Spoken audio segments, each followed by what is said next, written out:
You're so cute. Wait. How's it going, everybody? Figured I'd give you a winter garden update. I got all my supplies for scion collection. That's the really sharp pruners, this painter's tape that I write the labels on, a little baggie I put all the sticks in, and then of course a Sharpie just to write all my marks. Now, I think last year I did this a little bit earlier, but it's been so cold and there's been so much snow that I haven't had a chance to come back here. But last year I let a lot of these sticks grow pretty long, whereas normally I'd kind of cut them a little bit shorter. But I figured I was going to collect some scion and graft over some trees this season, so I let them grow a little longer than I normally would. So I'm making the cuts.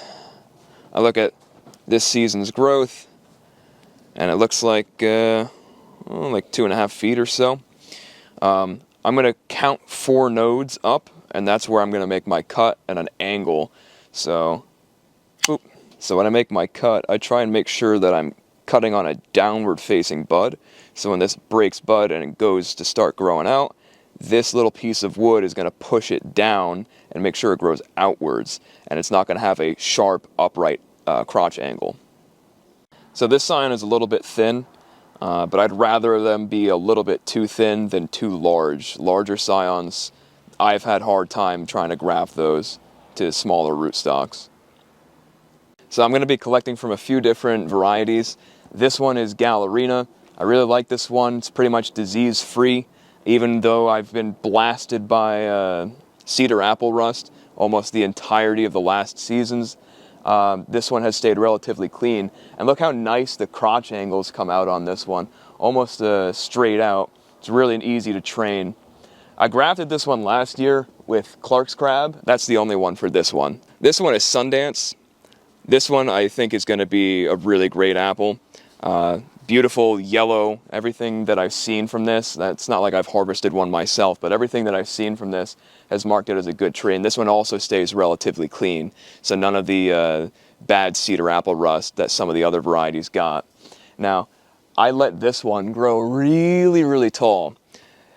This kind of controlled the vigor and didn't let it spit out so much branch length throughout the rest, because I'm trying to keep these obviously a little bit smaller.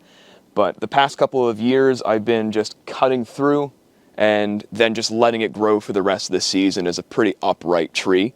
And then I just come back through the winter when I'm shaping the tree, and I just cut that down again. It seems to save me some work trying to fight the vigor of the trees. This one's called Pristine.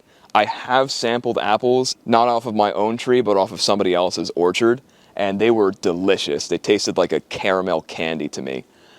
Lots of top growth I can take from this one. Good sized scion for this. And again, really beautiful crotch angles on all of this. It seems to just be an easy to train tree and relatively disease free. This is a very late apple called Black Oxford. I did actually have an apple off of this tree last year. Unfortunately, something stole it as it was ripening up.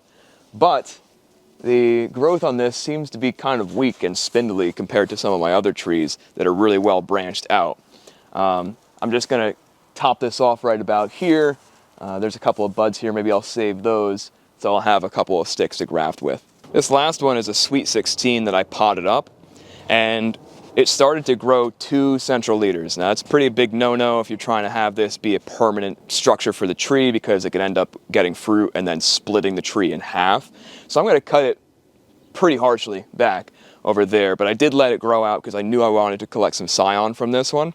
It's supposed to taste really similar to black licorice or some kind of cherry candy flavors, which are some of my favorite flavors you can get in an apple, and I have had those before and are really good, golden delicious. So I'm hoping that this one is going to be a good tree to graft out, and maybe people will be interested in it. It's also known as the Song of September. These are some apple rootstocks that I failed to graft last year, so I just repotted them and left them outside this entire winter, which I was told would end up killing the roots, but they're still alive with a scratch test, so we'll see in the spring if they actually wake up. Anyways, I did all my cuttings, I got them all labeled, and I put them in a gallon Ziploc bag, and then you just put them in the fridge. Now you can put a wet paper towel in here, or maybe some sphagnum peat moss with a little bit of water, but I've done just fine with just the cuttings and sealed gallon Ziploc bag in the fridge. As far as some other stuff that's going on around the winter garden, These are my cherry trees. I put them in when we first got here. I love cherries, despite the fact that I know they cannot be the easiest trees to grow in the Northeast with all of our humid conditions. And what do you know? I'm starting to get pretty bad gummosis. I've had bacterial canker, I think, on these trees last year. It started. It's pretty thick on this one. It's on that one too over there. Not on that one. That one's a sour cherry, and it doesn't seem to be affected by it. But both of these are, I'm not really sure how much longer they have left. Once this is taken hold, you really can't get rid of it without trimming it harshly back. And I already tried my best doing that last year.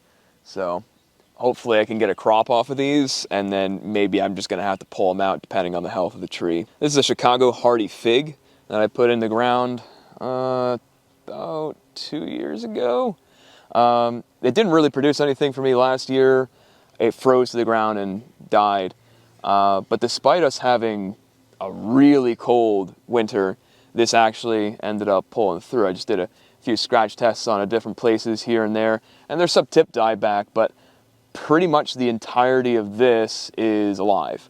So I'm hoping that when it wakes up in the spring, it has some shoots, maybe a little bit of breva. That'd be really ideal. Something that people don't really think about is snow as an insulator. So all of this snow that's around the base, even if we get some really, really cold nights and it ends up shocking it a little bit, the snow actually insulates it and prevents it from getting those really harsh temperatures. This is one of my peach trees. This is actually my favorite one. It's called June Gold. It makes delicious fruit in really July over here. But something that people don't often think about when it comes to fruit trees is that the caliper increases during the fall. So when I put this to sleep and I did all the trimming and all the leaves fell off, it was not nearly as thick as it is now, which I just think is neat. So this is the Nikita's Gift persimmon. I put this in last spring, and I've heard some horror stories about people experiencing some frost tenderness for this variety. But again, we had a really, really cold winter. It was in the teens and in the low, 5-degree area range. I think this year in my yard, it got a low of 0 or like -2 or something like that. But there's no damage on this that I can see, and I'm going to be collecting scion from this and propagating my own Nikita's Gift. These are a variety of woodland strawberry called Hawaii-4. I got them from the strawberry seed store, and I know that sounds like a fake place, but it's real. A guy named Michael Wellick runs it, and I've gotten seeds from him before. These are about a year old, and they're just the most incredible plants. They're so resilient, so tough. I sowed a bunch of seeds and I left them outside and I didn't water them, and they still survived despite 100-degree days, drought weather, all the 9 yards that could possibly kill a normal plant. And not only did they survive, but once I watered them, they started blowing up in size. They spread prolifically. This is the most vigorous plant I can possibly think of, just the healthiest, strongest plant. And it was buried in snow, and it still has fresh, bright green leaves, which is just incredible. I'm going to be propagating these and filling out some flats once I sell through my tomatoes and peppers. Now, I know this looks like a giant mess, but this was my solution to overwintering these apparently frost-sensitive root balls that the persimmons and pawpaws have. I just took a bunch of garden leaves and I put them in the bags, I spread them on top, and I just mounded them on top of the pots that I had them in. I've dug through here and I've done the scratch test on a bunch of them, and all of them have survived. So I don't think they're as frost sensitive as some people might say on the internet. I did trench these slightly, so they're about 6 inches deep, and then I put the leaves on top of the bags. But yeah, all of them made it, so that's awesome.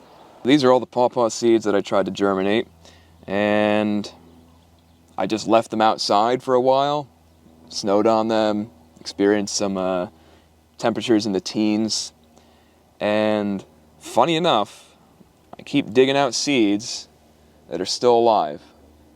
Now, a lot of these are dead, but I think a lot of them were dead from when I had them.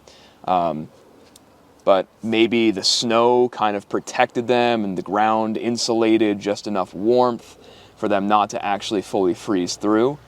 but maybe when they were shipped as a parcel, they ended up freezing and dying.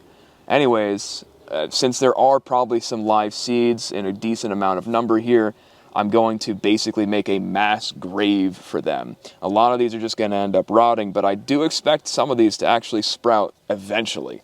And if they don't, maybe they'll sprout next year.